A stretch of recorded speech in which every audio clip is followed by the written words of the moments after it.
భిక్ష పెడితే కేసీఆర్ ఎంపీ అయ్యిండు. సీఎం రేవంత్ రెడ్డి 10 ఏళ్ల కేసీఆర్ పాలనలో పాలమూరు ప్రాజెక్టులు ఎందుకు పూర్తి చేయలేదు? ప్రాజెక్టుల రీడిజైన్ వెరిఫికేషన్ పేరుతో కేసీఆర్ దోచుకున్నారు. పాలమూరు పేదరికాన్ని చూపించి మార్కెటింగ్ చేసుకున్నారు సీఎం రేవంత్ రెడ్డి ఆరోపించారు.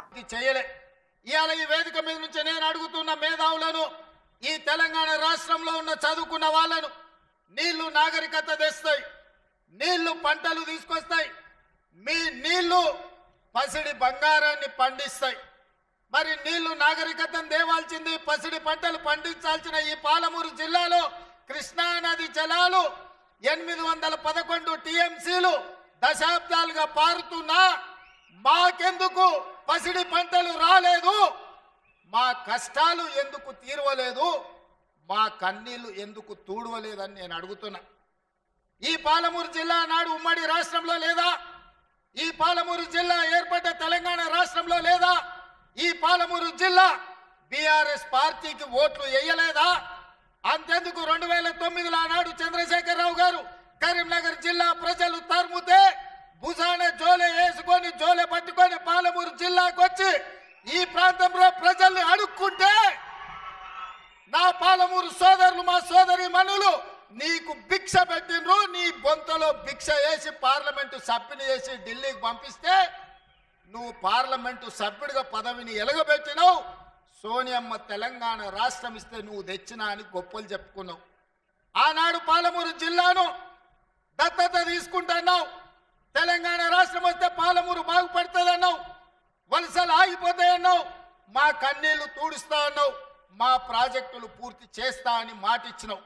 నేను ఇవాళ అడుగుతున్న వేదిక మీద నుంచి 10 సంవత్సరాలు ముఖ్యమంత్రిగా ఉన్న చంద్రశేఖరరావు గారు 2009లో మేము హక్కున చేర్చుకొని మా కడుపులో పెట్టుకొని చూసుకుంటే, మేము భుజాల మీద పెట్టి మోసుకుంటే, పాలమూరులో ఊరు లేకపోయినా, పార్లమెంటులో నీకు నోరు రాకపోయినా, మేము ఎంపీగా గెలిపిస్తే, మేము భిక్ష పెడితే నువ్వు ఆనాడు ఎంపీ అయినావు. ఆ సంగతి మర్చిపోకు. మరి 10 సంవత్సరాలు ముఖ్యమంత్రిగా ఉన్న నువ్వు మా ప్రాజెక్టులను ఎందుకు పూర్తి చేయలేదని నేను అడుగుతున్నా. ఇవాళ ఈ వేదిక మీద నుంచి పెద్ద పెద్ద మాటలు మాట్లాడుతున్నారు, పంకనాల మాటలు.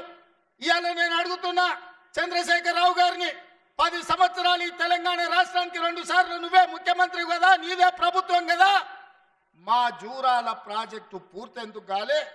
మా కల్వకుర్తి ఎత్తిపోతల కంప్లీట్ ఎందుకు కాలేదు? మా నెట్టంపాడు, మా కోయిల్ సాగరు, మా సంగం బండలో ఒక బండ అడ్డం పడితే 10-15 కోట్ల రూపాయలు ఇవ్వక బండ పగలగొట్టక 10,000 ఎకరాలు పల్లెల్లో ఎడారిగా మారితే నీకు మనసు రాలే. సంగం బండలో బండ వలగొట్టలే. కానీ మేము వచ్చిన తర్వాత ఆ బండ పగలగొట్టి ఆ గ్రామాలకు నీళ్ళు ఇచ్చినాం. ఇవాళ కోయిల్ సాగర్, ఇవాళ మీ ఆర్టీఎస్, ఇవాళ ఈ ప్రాంతంలో ఉండే ఏ ప్రాజెక్ట్ అయినా ఎందుకు 10 ఏళ్లలో పూర్తి చేయలే? అదే కాదా నాడు ఉమ్మడి రాష్ట్రంలో జూపల్లి కృష్ణారావు గారు, చిన్నారెడ్డి గారు, డాక్టర్ మల్లు రవి గారు ఆనాడు కిరణ్ కుమార్ రెడ్డితో కొట్లాడి, ఆనాడు అరుణమ్మ గారు కూడా మంత్రిగా పాలమూరు రంగారెడ్డి ఎత్తిపోతల ప్రాజెక్టు పూర్తి చేయాలి, 12 లక్షల ఎకరాలకు నీళ్లు ఇవ్వాలి అని కొట్లాడి జూరాల నుంచి నీళ్లు తీసుకోవాలని పాలమూరు రంగారెడ్డి ఎత్తిపోతల పథకానికి అనుమతి తీసుకొచ్చారు.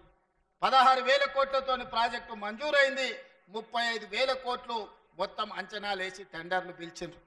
కానీ చంద్రశేఖరరావు వచ్చిన తర్వాత ప్రాజెక్టుల రీజైనింగ్ పేరు మీద 35,000 కోట్ల రూపాయల ప్రాజెక్టును 55,000 కోట్ల రూపాయలకు పెంచిండు.